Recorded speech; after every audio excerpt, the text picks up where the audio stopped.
Private ஸ்கூல்ஸ்க்கும் government ஸ்கூலுக்கும் என்ன difference? அதாவது இதை நான் வேறு மாதிரி சொல்லுவேன். ஆனால் இந்த தற்கூரி இருக்காங்க இல்லையா, தமிழகத்தில் இருக்கக்கூடிய குடிகார மாநிலமாக இருக்கக்கூடிய இந்த மாநிலத்துக்கு அவங்க பாஷையில் சொல்லணும். இது அவங்க பாஷையில் சொல்லணும். ஏன்னா எப்படி சொன்னாலும் இவங்களுக்கு புரிய மாட்டேங்குது. அதனால் அவங்க பாஷையில் சொல்லணுங்கிறதுக்காக அரசாங்கம் நடத்தக்கூடிய டாஸ்மார்க்கை நான் எடுத்து சொல்கிறேன். அது என்ன அப்படின்னாக்கா, தமிழகத்தில் 2 வகையான மதுபான கூடங்கள் இருக்குது. ஒன்று அரசாங்கம் நடத்தக்கூடிய டாஸ்மார்க்கு, இன்னொன்று அரசாங்கம் அனுமதி பெற்ற தனியார். இப்போது டாஸ்மார்க் என்பது அரசாங்கத்தோட இது, தனியார் பார் வேறு.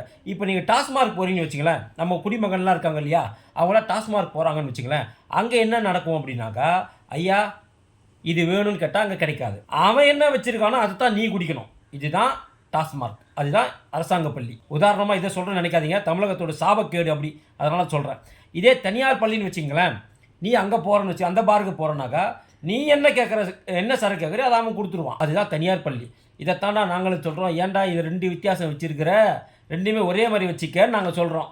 இதை சொன்னாக்கா எங்களை இந்தியை திணிச்சிட்டான்னு சொல்கிறாங்க. புரிஞ்சுக்கோங்க, அரசாங்கம் நடத்தக்கூடிய பள்ளி தான் அரசாங்க பள்ளி. ஆனால் அதே அரசாங்கம் தனியார் பள்ளிக்கும் அங்கீகாரம் கொடுக்குது. அரசாங்கம் நடத்தக்கூடிய நிறுவனம் தான் டாஸ்மாக் நிறுவனம்.